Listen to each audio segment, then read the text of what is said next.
Luke is a god amongst men. His patience is unmatched. His character is so pure. He's the Superman of sci-fi. And here it is. Here it is. You got Bob Iger. Bob Iger, who doesn't understand that.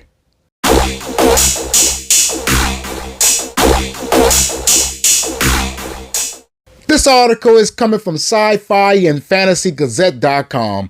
They're tied to comicbookmovie.com, my preferred site to get my news from, so shout out to them for continuing to bring the noise.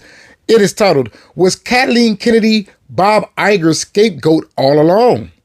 For years, Lucasfilm President Kathleen Kennedy has been the lightning rod for Star Wars criticism. Every creative, cultural, or box office misstep seemed to lead back to her, from online outrage to think pieces. She's often painted as the architect of the franchise's post-Disney turbulence.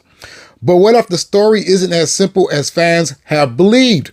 A new wave of discussion, sparked by recent comments from Adam Driver and reinforced by insider claims, suggests that much of the decision-making from fans have been attributed to Kennedy might actually trace back to Disney's CEO Bob Iger. Adam Driver recently revealed in a conversation with the Associated Press that he had once been attached to a Star Wars film project titled The Hunt for Ben Solo with heavyweight Steven Soderbergh. According to Driver, the project was approved by Kennedy but shut down by Disney leadership, specifically Bob Iger and Alan Bergman. That revelation forced the fandom to reassess their criticisms. If Kennedy wasn't the one vetoing projects or steering the creative direction, of course, how much control did she really have over Lucasfilm's output? What if she was never really to blame? Other projects were massively restructured. The Obi-Wan Kenobi show was originally conceived as a theatrical movie. For years, fans theorized Kenobi's return, while Ewan McGregor feigned lack of knowledge of the project until he confirmed his announcement at D23 in 2019.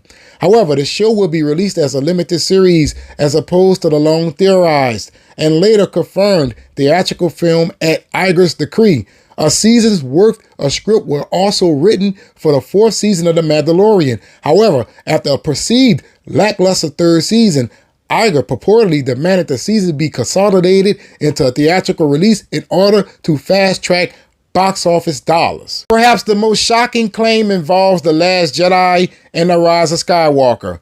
Kennedy, according to an unnamed source, wanted Luke and Rey to share a central relationship, building on the saga's generational legacy, both on screen and in the fandom. But Iger allegedly pushed for Luke's marginalization, preferring to distance Disney Star Wars from George Lucas's mythology.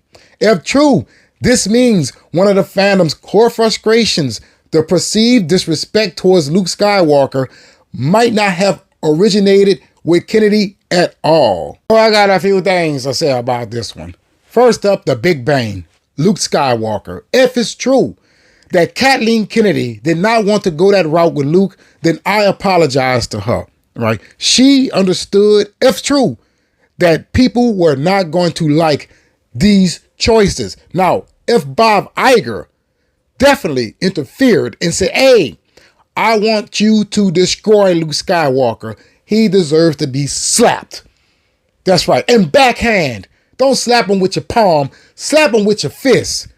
What the hell is wrong with him? When you have a character on a level of Luke Skywalker, or should I say as legendary as Luke Skywalker, you have a responsibility to do Luke right. That's right. You cannot take the Luke Skywalker from episodes 4, 5, and 6 and then put him in episodes 7, 8, and 9 and destroy his character. He's the same character. This is not an alternate universe. No, this is Star Wars. There's one universe. Yeah, you can get away with that with DC. DC has 52 universes, right? Even Marvel. There's a multiverse that exists with those comic books. But Star Wars is not comics. All right? When you have a character that is OG, you have to do that character right. There's no such thing as pivoting away from what he's supposed to be. There's no such thing as putting your own twist on him. He's the same Luke Skywalker. And here it is. Here it is. Bob Iger is sitting there saying, hey, I want Luke to be destroyed. I want Luke to attempt to unalive his goddamn nephew. Something that we all know Luke would never do. The man refused to strike down his own damn father in front of the Emperor. You know what he did? He didn't even want to fight the Emperor. He beat him with peace. That ain't what Luke do, man. That ain't no goddamn Luke. Luke is a god amongst men. His patience is unmatched. His character is so pure. He's the Superman of sci-fi. And here it is. Here it is. You got Bob Iger. Bob Iger, who doesn't understand that. Oh my goodness. Oh my goodness. Why did you ever put Kathleen Kennedy in charge if you wasn't going to allow her to make decisions? Why? Why? Don't get me wrong.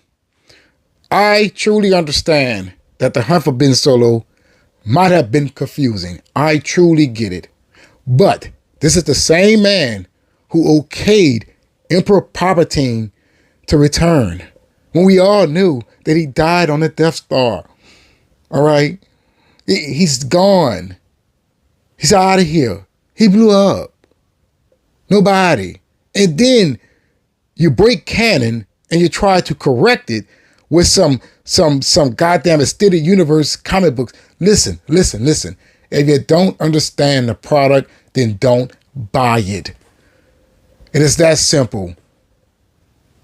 Move away from it. Don't touch it. Don't touch it.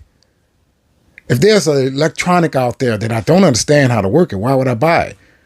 Same thing goes for old people who buys Androids and iPhones. Oh, I don't know how to work that thing. Then why did you buy it?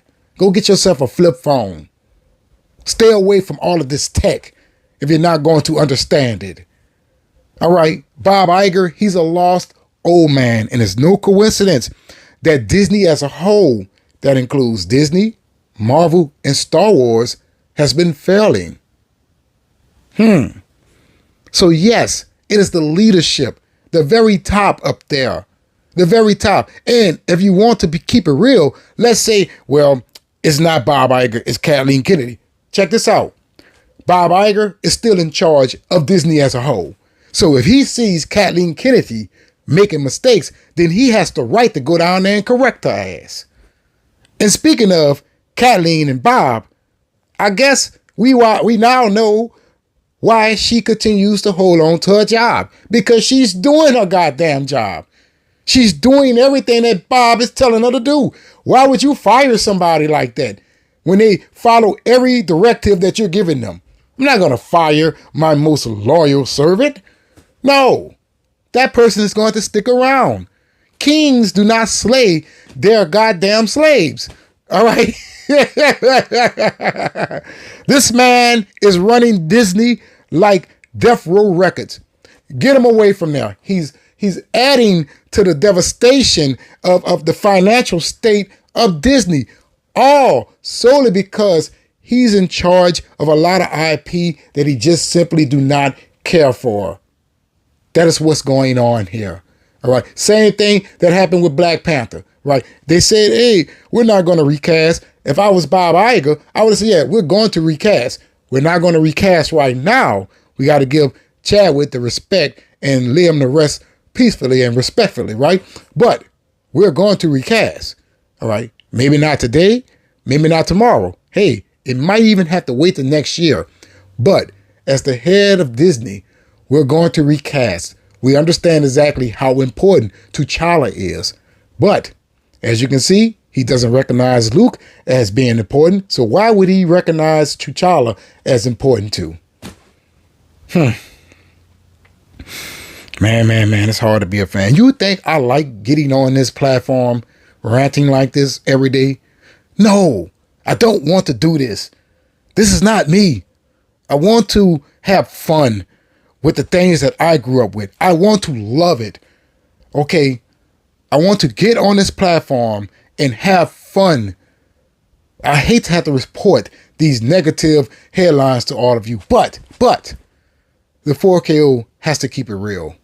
And if I'm going to keep it real with you, if the right people are not in charge, people like me who wants to enjoy these things are never going to get to do so.